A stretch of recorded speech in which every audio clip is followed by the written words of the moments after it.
আসসালামু আলাইকুম, সবাই কেমন আছেন? আশা করি সবাই ভালো আছেন। আমি আলহামদুলিল্লাহ ভালো আছি। এই মুহূর্তে আমি দাঁড়িয়ে আছি হচ্ছে চৌকাতলির যে বেরিবাঁধ আছে, অর্থাৎ বেরিবাঁধের নিচের যে চরটা আছে, আমি ওই জায়গাটিতে দাঁড়িয়ে আছি। আর এই জায়গাটিতে আমি এখন যে পয়েন্টে দাঁড়িয়ে আছি, এই জায়গাটি কিন্তু নদী ছিল। অর্থাৎ এই নদীটা আমার পিছনে যে ব্লকগুলো দেখতে পাচ্ছেন, অর্থাৎ যদি বাম পাশে দেখেন অনেকগুলো ব্লক আছে, ওইদিকে ব্লকের সারি আছে। ব্লকের সাথে একটু আপনার 1 হাত বা 2 হাত দূরত্ব ছিল এরকম নদীটা হচ্ছে আপনার ব্লকের সাথে ছিল। অর্থাৎ এখন এমন চর জাগছে নতুন করে, যার কারণ হচ্ছে নদীটি এখন অনেক দূরে বলতে আমি জানি না ক্যামেরাতে কেমন দেখা যায়। এটা ছিল আগে হচ্ছে নদী, অর্থাৎ নদীটি আপনার এই সামনে যে ব্লকগুলো দেখতে পাচ্ছেন, ব্লকগুলোর সাথে জাস্ট ছিল, একদম কাছাকাছি ছিল বলা যায়। এর পরবর্তীতে এটা অনেক বেশি চর জাগছে, নতুন করে অনেক বেশি চর জাগছে, যার কারণ হচ্ছে নদীটা একবারে অনেক সামনে, ক্যামেরাতে বোঝা যাওয়ার কথা না। আর এখানে ভিডিও করার মেন রিজন হচ্ছে জায়গাটা কিন্তু সুন্দর আছে মাশাআল্লাহ। আর হচ্ছে গিয়ে পুরাটা হচ্ছে একবারে মনে হয় যেন সমতল ভূমি, আসলে কিন্তু সমতল ভূমি।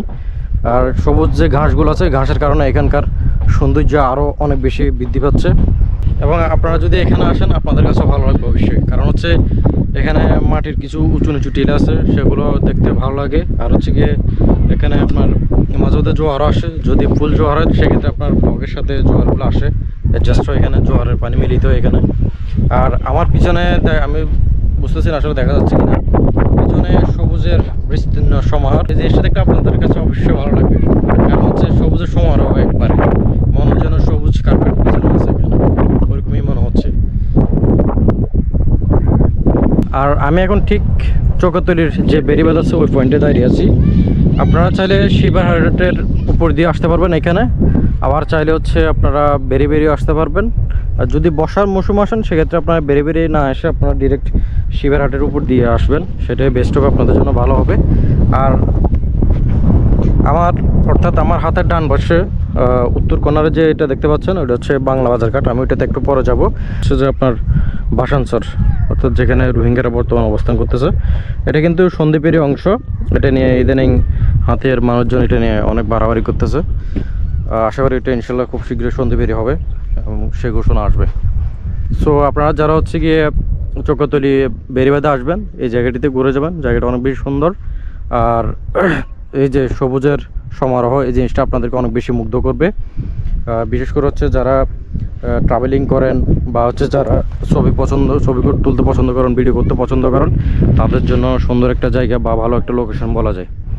আমি সন্দ্বীপের এ পর্যন্ত যতগুলো ভিডিও করছি তার মধ্যে আমার কাছে বেস্ট জায়গা মনে হয়েছে এই চৌকাতলির এই জায়গাটা, আর একটা হচ্ছে আপনার ছোয়াখালীর এই জায়গাটা আমার কাছে বেস্ট লাগছে আর কি। এই দুটো জায়গা আশা করি আপনাদের কাছেও ভালো লাগবে, আপনারা আসবেন, ঘোরাঘুরি করবেন।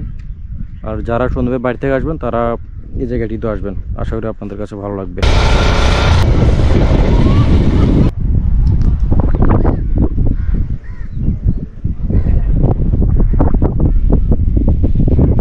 ভিউয়ার্স, আপনারা যদি এখানে আসতে চান আপনারা সেক্ষেত্রে হচ্ছে আপনারা বিকেল করে আসবেন, অর্থাৎ সকালের দিকে বা দুপুরের দিকে আসলে এখানে তেমন ভিউটা পাবেন না।